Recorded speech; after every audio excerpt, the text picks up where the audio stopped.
Have you ever held something small, something that doesn't belong, and felt your entire world tilt on its axis? That's how it began for me. Emily. Right there in the driveway of our cozy Atlanta home. The sun was dipping low, casting long shadows over the neatly trimmed lawn we'd spent weekends perfecting. I was vacuuming out David's SUV after picking up our two kids from soccer practice, ordinary mom stuff. The kind that fills your days without you noticing the emptiness creeping in.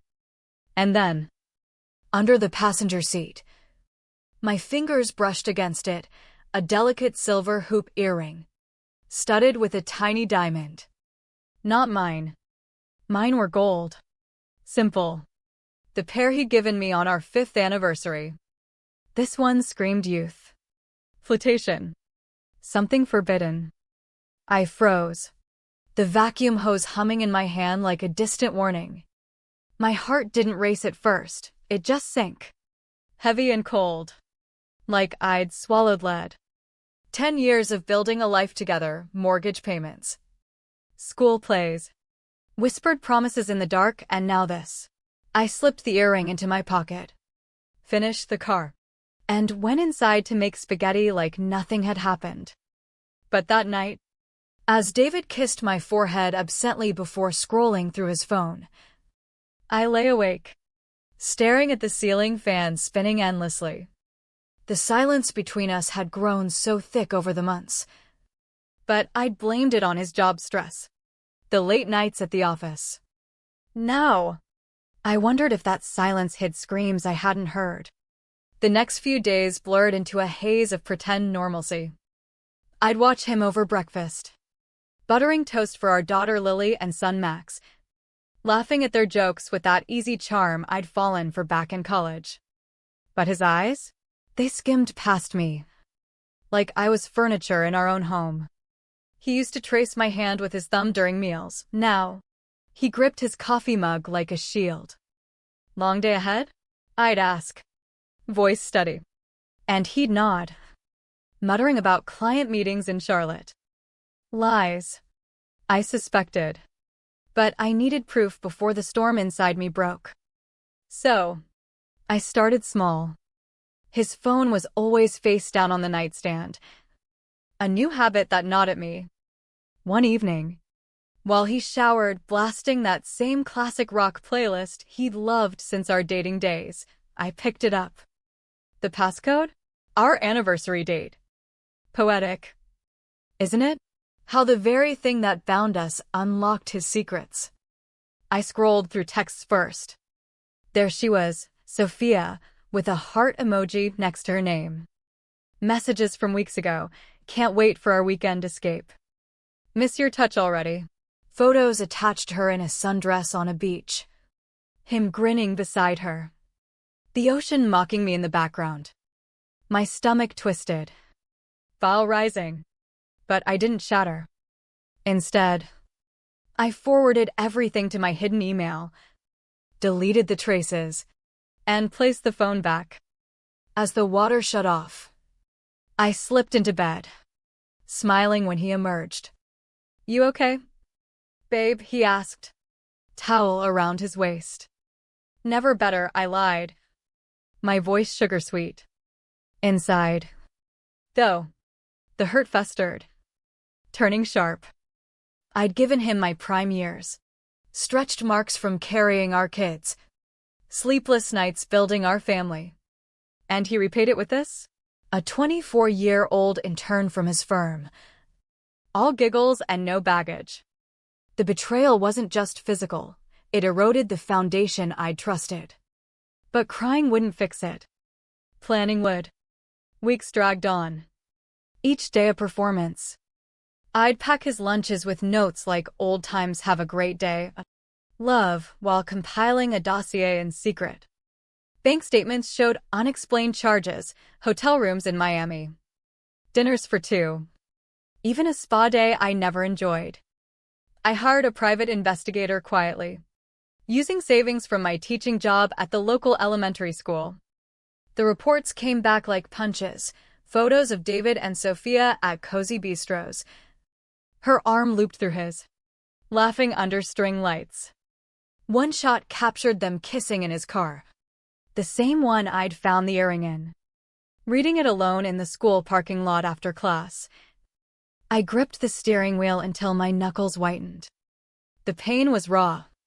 A constant ache in my chest. But it fueled me. Why confront him now? He'd deny. Gaslight. Make me the villain. No. I wanted him to feel the weight of his choices. The slow unraveling. So, I kept smiling. Kept the house spotless.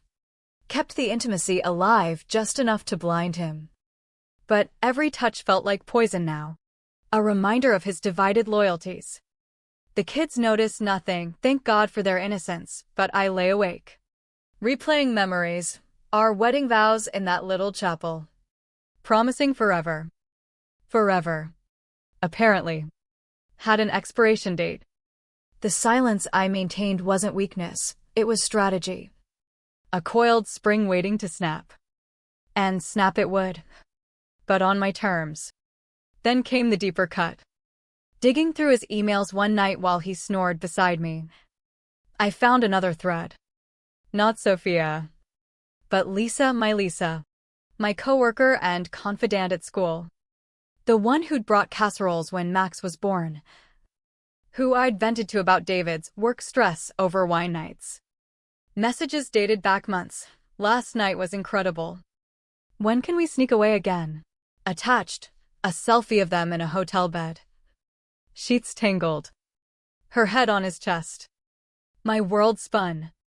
Lisa? The friend who'd hugged me tight after my dad's funeral. Whispering. I'm here for you always? Betrayal squared. Cubed. Infinite. I nearly vomited. The room closing in. How long? How many lies? I confronted the timeline, her sick leave 3 months ago. The way she'd avoided eye contact lately. It clicked, rumors of her personal issues. But this was nuclear. The hurt morphed into rage. A burning need to expose the rot. Not with screams. Though. With precision. I printed it all. Texts. Photos. Receipts.